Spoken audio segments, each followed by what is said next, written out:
जय भीम, नमो बुद्धाय। सम्यक दर्शन with Ashok YouTube channel पर आपका स्वागत है। आज मैं आपको लेकर के आया हूं डॉक्टर अंबेडकर नेशनल मेमोरियल पर, जहां बाबा साहब का परिनिर्वाण हुआ था, जहां बाबा साहब डॉक्टर भीमराव अंबेडकर महापरिनिर्वाण को प्राप्त हुए थे। आज मैं आपको उसी जगह लेकर के आया हूं जो दिल्ली स्थित 26 अलीपुर रोड पर बना हुआ है, और यही वो जगह है जहां बाबा साहब ने अपने जीवन के अंतिम कुछ साल बिताए थे, और बाबा साहब का देहांत इसी जगह पर हुआ था। आप मेरे पीछे देख रहे हैं, ये अशोक स्तंभ बना हुआ है, और साथ में संविधान की खुली किताब के रूप में जो डॉक्टर अंबेडकर मेमोरियल है वो बना हुआ है। आप देख रहे हैं ये डॉक्टर अंबेडकर मेमोरियल। मैं डॉक्टर सुरैया शाहीन हूँ और मैं दिल्ली से आई हूँ, दिल्ली में ही रहती हूँ जी। और तो मैं क्या कहना चाहेंगे बाबा साहब के इस प्रतिष्ठान के बारे में? ये काफी ब्यूटीफुल बना है अंदर से। काफी मैंने अभी घूमा, अंदर मैं गई थी और मैंने देखा भारत का संविधान वहाँ पे बुक रखी हुई है, मैंने उसको देखा। फिर डॉक्टर अंबेडकर जो इंडियन कॉन्स्टिट्यूशन के बारे में बोल रहे हैं वो वहाँ पर उनका काफी रिकॉर्ड करके रखा हुआ है, और ऐसे बोल रहे हैं जैसे मानो कि वो रियल में बोल रहे हैं संविधान के बारे में। Equality of Indian people and fraternity, he is talking about that. So it's really beautiful place and I think every Indian should visit this place, Ambedkar memorial.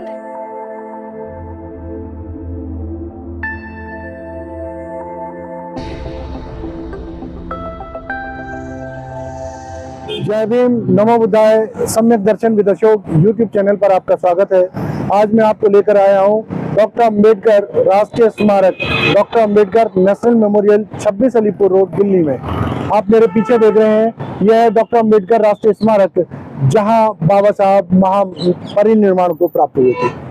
बाबा साहब का ये जो महापरिनिर्वाण स्थल है, शायद बहुत से भारतीयों को, बहुत से बाबा साहब के अनुयायियों को यही नहीं मालूम कि आखिर बाबा साहब का महापरिनिर्वाण कहाँ हुआ था।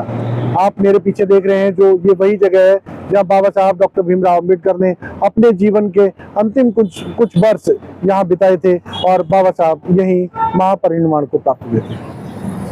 मेरे राइट हैंड साइड में, इधर दिखाइएगा जरा, मेरे राइट हैंड साइड से जो ये रास्ता आ रहा है, ये रास्ता जो है वो कश्मीरी गेट ISBT दिल्ली से आता है, और यहाँ से कश्मीरी गेट जो है वो लगभग 2 से 2.5 किलोमीटर दूर है। और मेरे राइट हैंड साइड पे आप जो ये देख रहे हैं, ये राइट हैंड साइड पे दिल्ली विश्वविद्यालय है, और इसी के ठीक सामने जो ये आप देख रहे हैं, ये सामने की तरफ जो आप देख रहे हैं, ये जो है वो दिल्ली विधानसभा है। और यहाँ से CM हाउस जो है, CM हाउस लगभग 100 मीटर की दूरी पर ही है। ये रोड से जब आप राइट की साइड में मुड़ेंगे तो यहाँ से CM हाउस राइट साइड पर पड़ता है। धन्यवाद। डॉक्टर अंबेडकर राष्ट्रीय स्मारक के जो खुलने का समय है वो प्रातः 10 बजे खुल जाता है और शाम को 7 बजे तक खुला रहता है। सर्दियों और गर्मियों में समय दोनों के लिए बराबर है। साथ ही सोमवार के दिन अवकाश रहता है, सोमवार के दिन आप ना आए, तथा इसमें एंट्री बिल्कुल फ्री है, कोई चार्ज आपको नहीं पे करना होगा एंट्री करने के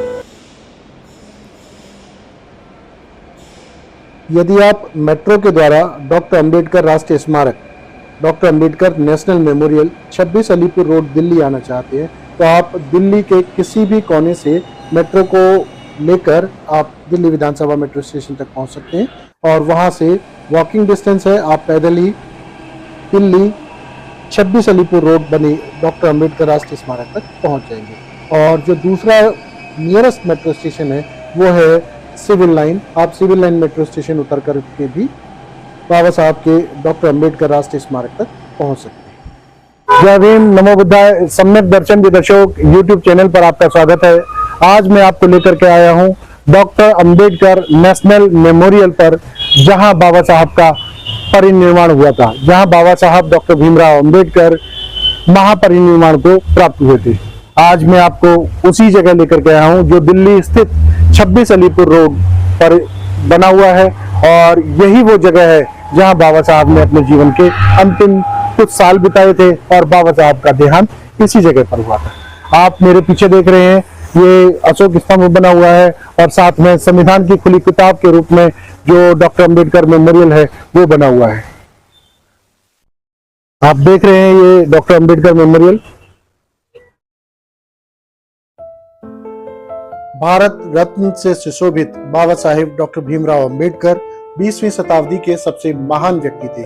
भारत के प्रथम कानून मंत्री भी थे। उन्होंने अपने जीवन के अंतिम 4 वर्ष महाराजा सिरोही के इसी निवास पर बिताए थे, जिसे आज डॉक्टर अंबेडकर राष्ट्रीय स्मारक, doctor Ambedkar national memorial 26 Alipur road के नाम से जाना जाता है। 6 दिसंबर 1956 को बाबा साहेब का महापरिनिर्वाण इसी स्थान पर हुआ था। बाबा साहेब के करोड़ों अनुयायियों के लिए ये जगह बहुत पवित्र स्थल है। इस स्मारक की बनावट संविधान की खुली किताब की तरह है जो उन्हें समर्पित है और यह लगभग 2 एकड़ में फैला हुआ है। यह इमारत आधुनिक और बौद्ध वास्तुकला का मिश्रण है। संगीत में फव्वारे, सारनाथ में अशोक स्तंभ की प्रतिकृति और 12 फुट ऊंची कांस्य प्रतिमा इस परिसर के मुख्य आकर्षण है। पहली मंजिल पर बाबा साहेब के जीवन से संबंधित उच्च गुणवत्ता वाली प्रदर्शनियां हैं। 2 मंजिला इमारत के निचले स्तर पर एक प्रदर्शनी गैलरी है, जहां परिसर में डॉक्टर अंबेडकर द्वारा बिताए गए दिनों को चित्रित किया गया है। उनके अंतिम दिनों और यात्रा को भी सजीव ढंग से कैद किया गया है और यह अनूठी इंटरेक्टिव तालिका संविधान प्रेमियों के लिए आनंददायक है। यह बाबा साहेब और भारतीय संविधान की जानकारी से भरपूर है। स्मारक में महात्मा बुद्ध की संगमरमर की मूर्ति के साथ एक ध्यान कक्ष भी है। इस क्षेत्र में इस्तेमाल किया गया पत्थर वियतनाम से आयात किया गया था। डॉक्टर अंबेडकर राष्ट्रीय स्मारक के अंदर पार्किंग की विशेष सुविधा है। यदि आप अपने वाहन से आ रहे हैं तो आप अपने वाहन को बेसमेंट में बनी पार्किंग में पार्क कर सकते हैं और वहीं से लिफ्ट के द्वारा आप राष्ट्रीय स्मारक के अंदर आ सकते हैं। आइए अब मैं आपको लिए चलता हूँ डॉक्टर अंबेडकर राष्ट्रीय स्मारक के अंदर और आज हमें गाइड करेंगे कुंदन जी। कुंदन जी का विशेष आभार जिन्होंने हमें अपना कीमती समय दे करके डॉक्टर अंबेडकर राष्ट्रीय स्मारक के बारे में महत्वपूर्ण जानकारी दी। डॉक्टर अंबेडकर नेशनल मेमोरियल है। इसे इनॉग्रेट किया गया था बाय पीएम मोदी द्वारा 13 अप्रैल 2018 को और 14 अप्रैल को इसे पब्लिक के लिए ओपन कर दिया गया था। यह बाबा साहब का लास्ट रेजिडेंस भी है। बाबा साहब ने अंतिम सांस ही घर में ली थी। पहले कोठी थी, इसको डिमोलिश करके मेमोरियल बनाया गया और ये इंडिया का पहला एक ऐसा म्यूजियम है जो खुली संविधान की किताब के रूप में, because Baba Saheb was the man architect of Indian constitution, so museum खुली संविधान की किताब के रूप में बना है। और यहाँ टोटल 5 जोन है और 27 एग्जिबिट्स, जिसमें फर्स्ट एग्जिबिट्स है college of picture related doctor Ambedkar life, और ये सारी इमेजेस को हमने मैग्नीफाई करके वॉल पे दिखाया है। जैसा पहला है महू, जहाँ पे बाबा साहब का जन्म हुआ था, जैसे डॉक्टर अंबेडकर 14 अप्रैल 1891 महू मध्य प्रदेश में हुआ था, जिसे अब डॉक्टर अंबेडकर नगर के नाम से जाना जाता है। और सेकंड है एलिफिंस्टन कॉलेज। वंचित समाज से पहले से छात्र थे जिन्होंने यहाँ से ग्रेजुएशन किया था BA political science and economics में, और बाबा साहब पहले से महापुरुष थे जिनके पास केवल 5 डिग्री इकोनॉमिक्स में थी। ठीक है। थर्ड है दापोली, बम्बई प्रांत के रत्नागिरी जिले का गांव, जहाँ पे 1894 में इनके फादर आफ्टर रिटायरमेंट रहने के लिए आ गए थे, इनके रामजी मुली शकपाल। और फोर्थ है लक्ष्मी विलास महल, बड़ौदा के महाराज सयाजीराव गायकवाड़ का महल, जहाँ डॉक्टर अंबेडकर ने 1913 में लेफ्टिनेंट की नौकरी की थी, क्योंकि जो बाबा साहब ने ग्रेजुएशन किया था और जो स्कॉलरशिप दी थी वो बड़ौदा के महाराज ने दिया था। और उस टाइम स्कॉलरशिप के तौर पर बाबा साहब को 25 रुपये पर मंथ मिला करते थे फॉर अंडर ग्रेजुएशन। और ये बम्बई चैनल है। डॉक्टर अंबेडकर ने जून 1924 में मुंबई चैनल में वकालत प्रारंभ की, क्योंकि उन्होंने barrister at law degree Gray's Inn से लड़की थी। और Baba Saheb was the first Indian who was invited by Gray's Inn to come and take admission. और ये कालाराम मंदिर की doctor Ambedkar considered his parents to be god, कि अपने माता पिता को भगवान मानते थे, पर पहले वंचित समाज को मंदिर में प्रवेश निषेध, तो उनके एंट्री के लिए बाबा साहब 10 लक्ष्य जाते हैं और मंदिर में प्रवेश करते हैं। सर यहाँ पे ब्रीफ में मैं आपकी एक्सप्लेनेशन करूँगा। और ये गवर्नमेंट लॉ कॉलेज मुंबई, जून 1928 में गवर्नमेंट लॉ कॉलेज के प्रोफेसर बने, और जैसे कि हाईली एजुकेटेड थे तो इनको यहाँ का प्रिंसिपल अपॉइंट किया गया। और Baba Saheb was the first Indian to hold double doctorate in economics from abroad. और ये लंदन न्यूजीलैंड का प्रतीक चिन्ह, जहाँ पर 1916 में लंदन इकोनॉमिक्स में एडमिशन लिया फॉर डॉक्टरेट ऑफ साइंस के लिए, graduate for barrister at law के लिए। और ये सेकंड है मॉडर्न इंडिया।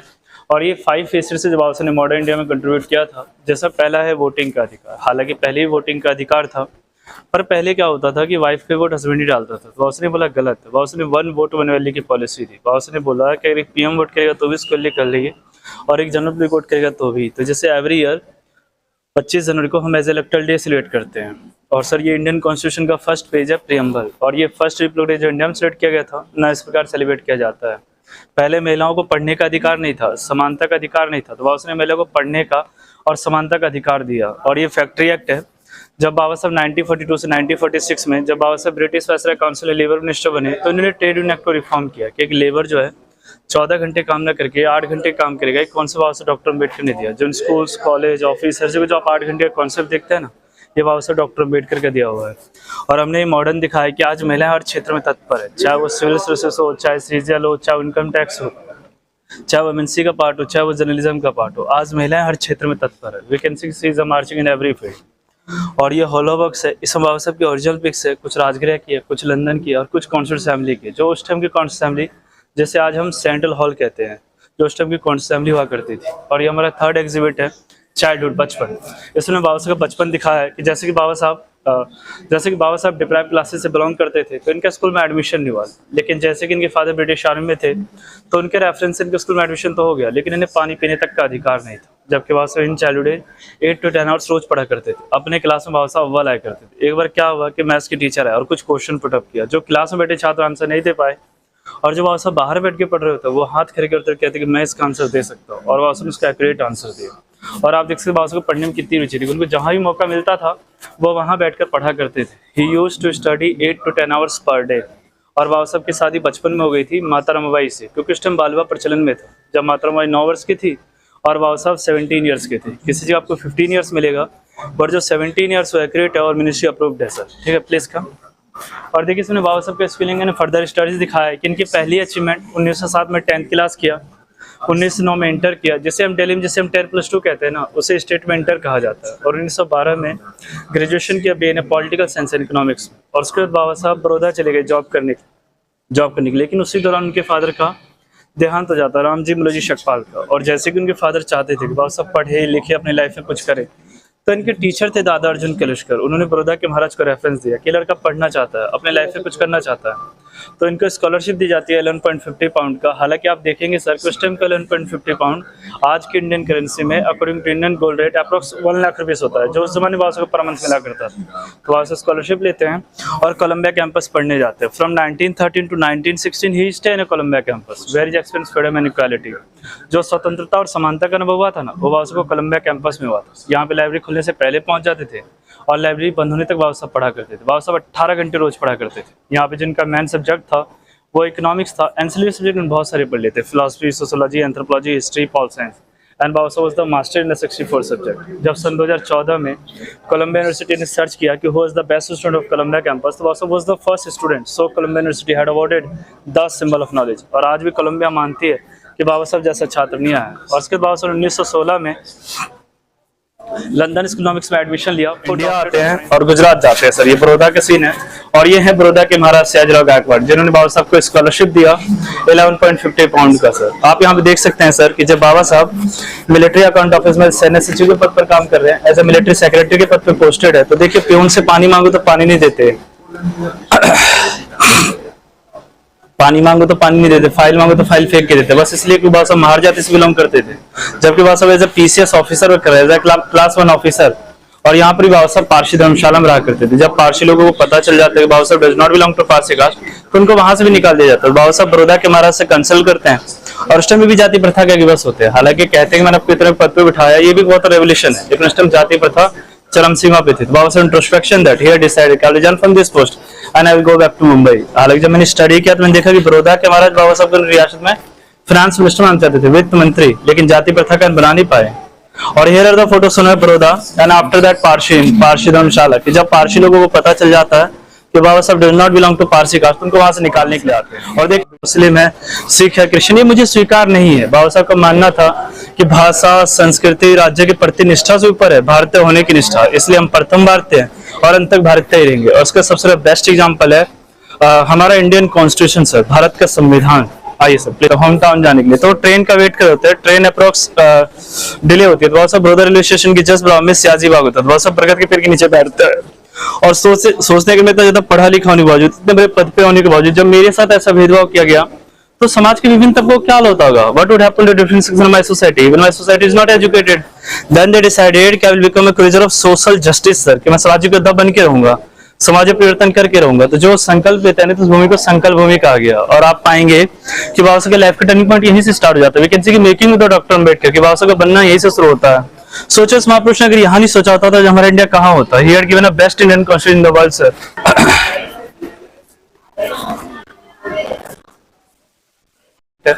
और ये सारे इमेजेस को मैंने मैग्नीफाई करके वॉल पे दिखाया है। जैसा पहला है साइमन कमीशन। जब इंडिया में साइमन कमीशन आया था तो उसका सबने बॉयकॉट किया था, क्योंकि इसमें जितने मेंबर्स थे ब्रिटिशर्स, उसके जो प्रेसिडेंट थे वो सर्जन शामिल थे। Everyone boycott the Simon commission, but Baba Saheb was the first Indian who had supported to Simon commission, ताकि वंचित समाज को राजनीतिक क्षेत्र में अवसर मिल सके। We can say to get open political for the deprived classes sir. Second है यरवदा जेल, ये पुणे का ऐतिहासिक जेल है जहां पर 1932 में डॉक्टर बाबा साहब अम्बेडकर महात्मा गांधी से मिले। रूट पे आ गया सर। आई प्लीज का हो गए। और देखिए हमने आसारानंद शास्त्री का दिखाया कि जब इंडिया में ब्रिटिश का शासन था तो रुपयों का बहुत मिसयूज हुआ करता था। तो बाबा ने एक थीसिस लिखी, the problem the rupee its solution sir. इसी थीसिस पे सेंट्रल बैंक का बैंक आरबीआई एस्टैब्लिश हुआ और Baba Saheb was the first Indian to hold double doctorate, not Indian doctor sir, there also South Asia और पीएचडी। और sir ये 1924 में बाबा साहब ने 3 नारे दी थी वंचित समाज को कि शिक्षित रहिए, संगठित रहिए, संघर्ष करिए। बाबा साहब कहते थे if you want to be changing the society now, तो first of all you have to educate it, you will be educated, then you organize, then you will be agitate। और बाबा साहब follow this concept सर। और sir ये बाबा साहब का first movement है महार आंदोलन sir. पहले इस तरह परिचित जाति के लोग ही पानी पी सकते थे या जानवरों को पानी पीना अलाउ था। जब ये बात बाबा साहब डॉक्टर अम्बेडकर को पता चली तो बाबा साहब डॉक्टर अम्बेडकर 10 साल गए और बोले नेचुरल रिसोर्स है, प्राकृतिक संपदा है, इस पर सबका अधिकार है। अगर इसमें जानवर पानी पी सकते हैं तो क्या हम लोग जानवरों से भी गैर गुजरे? तो वहां सब पहले से महापुरुष होते हैं जो इस तालाब को अपने जुलम लेते हैं और चाव करते हैं, क्योंकि मराठा में टेस्ट को चाव कहा जाता है, इसलिए इस तालाब का नाम चावदार तालाब पड़ा। हालांकि नाम पहले से था और बाबा ने कहा कि मैं इस तालाब का पानी पीकर अमर नहीं हो जाऊंगा। लेकिन अगर लोग हिंदू है तो फिर हिंदू से व्यवहार क्यों नहीं किया जाता? क्यों हमसे जातिगत भेदभाव किया जाता? क्यों? और आप पाएंगे वह सब पहले से महापुरुष थे जिन्होंने पानी के लिए सत्याग्रह किया था सर। और इसी के बाद बाबा साहब ने 25 दिसंबर 1927 को मनुस्मृति जलाई थी, जो टोटली मनुस्मृति थी 4 वर्णास पे, ब्राह्मण, क्षत्रिय, वैश्य, शूद्रास। आइए सर प्लीज कहा प्रवेश कर रहे होते हैं तो ऊंची जाति के अमृत होते लेके भाग रहे होते हैं। इनिशियली रामनवमी हो रहा होता है तो बाबा ने पकड़ने की कोशिश करते हैं और बाबा आंदोलन बुरी तरह घायल हो जाते हैं, लेकिन वो अपने इंटेलेक्चुअल माइंड से निजा देते हैं। तो अब इस मंदिर में हर कोई प्रवेश कर सकता है। और ये नासिक में काला मंदिर इसका नाम पड़ा क्योंकि ब्लैक स्टोन से बिल्ट हुआ था सर। और आप देखेंगे कि इसमें बाबा साहब का 5 वर्षों का संघर्ष था। और बाबा ने फाइनल लास्ट में कहा भी कि मुझे ना मंदिर में प्रवेश करना, मुझे स्कूल में प्रवेश कराना चाहिए था, बट राइट टू इक्वालिटी के लिए ठीक था। और सर बाबा साहब की फैमिली फोटोज, जब बाबा साहब ने 1933 में राजगृह बनाया और 1934 फरवरी में रहने के लिए, तो उसमें उनकी फैमिली फोटोज है। बाबा साहब डॉक्टर अम्बेडकर है और इनकी फर्स्ट वाइफ है रमाबाई, और इनके बड़े भाई जिनकी डेथ हुई थी आनंद राव, उनकी पत्नी लक्ष्मीबाई, और उनका भतीजा है मुकुंद राव। राजरत्न अम्बेडकर इन्हीं के पोते हैं जो बुद्धिस्ट सोसाइटी के मेंबर है सर। इनके बेटे थे अशोक अम्बेडकर जिनकी 2018 में डेथ हो गई।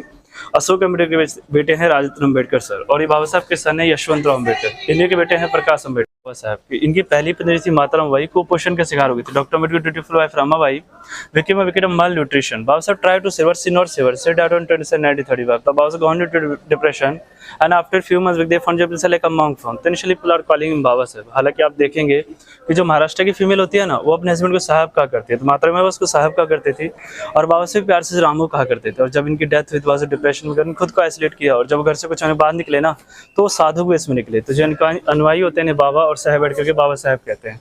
तब इस डॉक्टर भीमराव का नाम बाबा साहेब पड़ा सर। डॉक्टर इसलिए because he was the PhD holder. आइए सर प्लीज।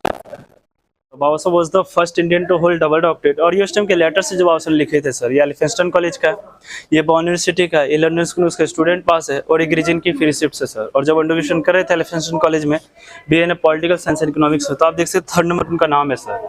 और ये 5 जून 1952 की फोटो, जब कोलंबिया ने बाबा साहब को 3rd डॉक्टरेट दी थी, डॉक्टर ऑफ लॉ की। कोलंबिया के छात्र ने भारत का संविधान लिखा और इंडिया में ग्रेट सोशल रिफॉर्म किया। और 4th doctorate degree Usman university Hyderabad ने दिया, डॉक्टरेट ऑफ लिटरेचर की। उसके बाद 4 डॉक्टरेट डिग्री थी, हालांकि बहुत सारी डिग्रियां थी, BA, MA, MSc, PhD, DSc, LLD, DLitt, barrister at law. और इनको 9 भाषाओं का ज्ञान भी था और ये दोनों हाथों से लिखा भी करते थे। ऐसा कहा जाता है कि बस पढ़ लेते थे ना, आप उसमें पूछ सकते थे 251 पीस में कौन सा कंटेंट है। बस उसका एक्रेडिट उसका माइंड इतना शार्प था। इन 2010 इंडियन पार्लियामेंट जब बराक ओबामा जी आए थे, जब इंडियन पार्लियामेंट को एड्रेसिंग किया था, उन्होंने कितनी अच्छी बात कही कि अगर हमारे देश में पैदा होते तो हम इनका नाम सन रखते सर, सूर्य। और सर ये अचीवमेंट बाबा साहब जिन्होंने अचीव किया था 1942 से 1946 में, जब बाबा साहब ब्रिटिश वायसराय काउंसिल में लेबर मिनिस्टर बने, तो इन्होंने ट्रेड यूनियन एक्ट को रिफॉर्म किया कि एक लेबर जो है 14 घंटे काम ना करके 8 घंटे काम करेगा। ये कौन सा बाबा साहब डॉक्टर अम्बेडकर ने दिया। इक्वल पे फॉर इक्वल का अधिकार बाबा साहब ने दिया। पहले क्या होता था कि सेम टास्क है, मेल फीमेल सेम वर्क करते हैं, बट रेदर देन फीमेल से मेल को ज्यादा पे होता था। बाबा साहब ने बोला गलत है। बाबा साहब ने बोला कि अगर आप आइए सर आप आइए तो आपको सेम वेतन मिलना चाहिए, कोई डिस्क्रिमिनेशन नहीं होना चाहिए। राइट टू वर्क का अधिकार बाबा साहब ने दिया। मैटरनिटी बेनिफिट जो फीमेल का तबको को इंडिया में ले, बाबा साहब डॉक्टर अम्बेडकर ने दिया। और जब बाबा साहब लेबर मिनिस्टर थे तो इनके पास एडिशनल चार्ज भी था, वाटर रिसोर्स डिपार्टमेंट के पास था। कई सारे डैम का कॉन्सेप्ट है, भांगना नागल परियोजना, आदमघाट परियोजना, सोन परियोजना, माधी परियोजना, हीराकुंड परियोजना, ये सारे कॉन्सेप्ट बाबा साहब डॉक्टर अम्बेडकर के थे। और जो पहली मंत्रिमंडल गठित की गई थी उनके मेंबर्स हैं, और ये 389 मेंबर्स जो संविधान सभा से मेंटर हुए थे, एवरी 10 लाख पर 1% सर। और sir why doctor B R Ambedkar for writing the constitution of India, कि भारत का संविधान लिखने के लिए डॉक्टर अम्बेडकर क्यों कहा गया। प्रधानमंत्री जवाहरलाल नेहरू का मत था कि भारत का संविधान जो है ब्रिटेन अमेरिका स्पेशलिस्ट को बुलवा कर लिखवा जाए, बट गांधी जी ने सजेस्ट किया कि बाबा साहब हाईली एजुकेटेड है, डबल डॉक्टर है, इकोनॉमिक्स जूरिस्ट है, वाइस जूरिस्ट है, fail aspiration, so that's Baba Saheb write the Indian constitution, जो मिनिस्ट्री कहती है। इवन फॉरेनर आल्सो सजेस्टेड कि doctor Ambedkar is the endowment who can write Indian constitution, then Gandhi suggest कि doctor Ambedkar write the Indian constitution. और सच्चाई ये भी है कि जो हमारी पहली कैबिनेट थी ना, इसमें बाबा साहब जितना पढ़ा लिखा इंसान कोई था ही नहीं, इवन आज भी नहीं है। He was the first Indian to hold double doctorate in economics from abroad sir. और ये ड्राफ्टिंग बोर्ड के चेयरमैन थे बाबा साहब डॉक्टर अम्बेडकर। और इन 9 दिसंबर 1946 की फोटो जो कॉन्स्टिट्यूशन फर्स्ट मीटिंग हेल्ड हुई थी, और ये replica of Indian constitution sir, इन्हें बहुत हिंदी और इंग्लिश रियल जो इंडियन पार्लियामेंट की लाइब्रेरी में। और ये हमने वर्चुअली कॉन्स्टिट्यूशन दिखा हुआ है, जब आप ओरिजिनल देखेंगे डिट्टो आपको इस प्रकार से दिखाई देगा सर। और ओरिजिनल संविधान की भी क्वालिटी है कि 1000 वर्षों तक खराब नहीं सकते। आई थिंक जिसकी कैलीग्राफी की गई वही पेज 130 से स्पॉइल नहीं हो सकती सर, प्लीज कम। और सर ये Baba Saheb doctor Ambedkar and he was the joint secretary S N Mukherjee and she was the only Muslim who was the member council Riaz Asul Begum sir. और जब हमारा संविधान बाबा साहब ने ड्राफ्ट कर दिया ना, तो पंडित जवाहरलाल नेहरू ने सोचा क्यों ना इसका डेकोरेशन किया जाए, तो इन्होंने प्रेम बिहारी नारायण राजदा को अपॉइंट किया सर। और ये दिल्ली विश्वविद्यालय सेंट स्टीफन कॉलेज के छात्र थे, नॉर्थ कैंपस के। और जब इनको अपॉइंट किया गया तो उन्होंने 6 मंथ का समय लिया and using around 432 nibs sir. When he completed constitution italic style, then Pandit asked him what will you pay for calligraphing sir. So he said very well कि not a single penny by the grace of God. कि I have all the things I'm quite happy with my life, but I have one reservation on that every page of Indian constitution I will let me the grandfather name. तो government had permission for this sir. और आप चीज देखेंगे जो stump अपने हाथों से italic लिखा था, अब एमएस वर्ड में इटैलिक फॉन्ट है, राइट सर, जो स्टम्प अपने हाथों से लिखा था। और जो चीज चित्रकारी आप देख रहे हैं चंदन बाबा साहब की पूरी टीम ने किया था, जो आपके 22 भाग में नजर आएंगे सर। और इसके अंदर भी एक इंपॉर्टेंट पॉइंट्स है कि हमने सिर्फ 5000 वर्षों का इतिहास दिखाया, मोहनजोदड़ो से लेके स्वतंत्रता संग्राम तक सर। हाँ जी सर, प्लीज कम आइए।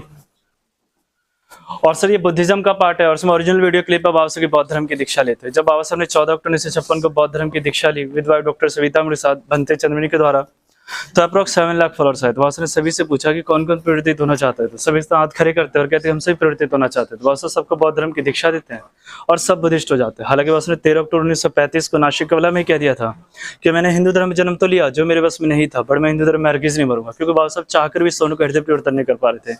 इसलिए उन्होंने सबसे बड़ा धर्म परिवर्तन किया और बौद्ध धर्म अपनाया। मैं धर्म भी नहीं कहूंगा, धम कहूंगा सर। और बाबा साहब ने जो लास्ट बुक लिखी थी द बुद्धा एंड हिज धम्मा, वो इसी घर में इसी जगह लिखी थी, जो वर्ल्ड की सेकंड मोस्ट ट्रांसलेटेड बुक है द बुद्धा एंड हिज धम्मा से। और सर ये कोई बम नहीं है, बम की शिप में आयरन है, लोहा है। माननीय प्रधानमंत्री श्री नरेंद्र मोदी द्वारा इनके पंच स्थान को पंचतीर्थ कहा गया, जिसमें फर्स्ट है नागपुर दीक्षा में जहाँ बाबा साहब ने बौद्ध धर्म की दीक्षा ली। सेकंड है जन्मभूमि जहाँ इनको बाबा साहब का जन्म हुआ, जिसे डॉक्टर अम्बेडकर नगर के नाम से जानते हैं।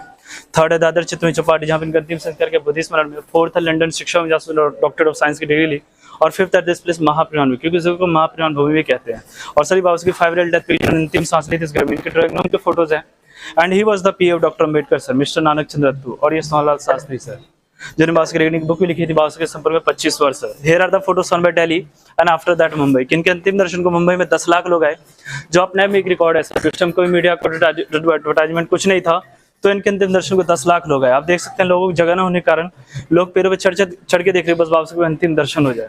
और बाबा साहब के मरणोपरांत 34 वर्ष बाद इनकी second wife doctor Savita Ambedkar को बाबा साहब को भारत रत्न दिया गया। इस कारण बाबा साहब भारत रत्न भी कहलाए। एबीपी सिंह गवर्नमेंट में प्रेसिडेंट थे रामस्वामी वेंकटरमण और डॉक्टर सविता अम्बेडकर। और बाबा साहब का जो ओरिजिनल भारत रत्न है वो आज भी सिम्बोसिस पुणे में रखा हुआ है sir. Let's go to library.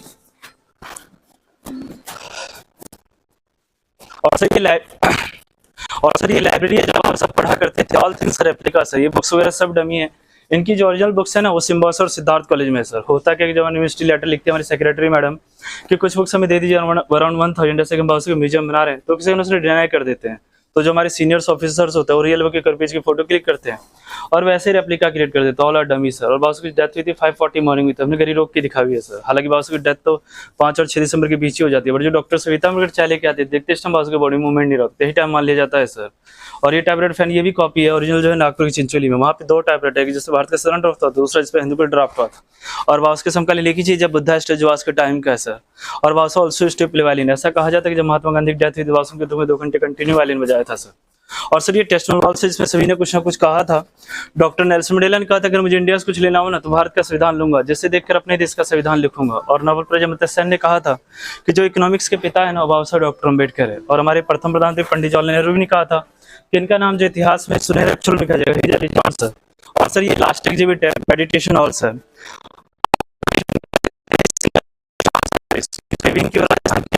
जब आप यहाँ मेडिटेट करेंगे तो आपको अलग सी फीलिंग आएगी। यहाँ डीयू जेएनयू नागपुर यूनिवर्सिटी से स्टूडेंट्स आते हैं मेडिटेट करते हैं, फील लाइक अ डिफरेंस है। एंड मेरी गाइडिंग यहीं कंप्लीट होती है। जय भीम नमो बुद्धाय सर जी। ओके सर, कट कर लो।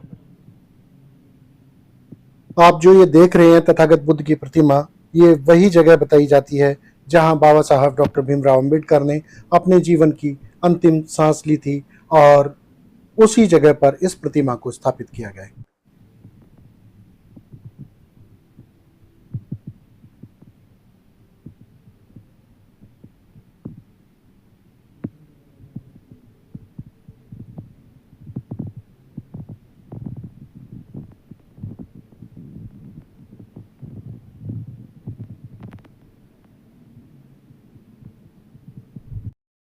तो आपका नाम क्या है और आप कहाँ से आए हैं?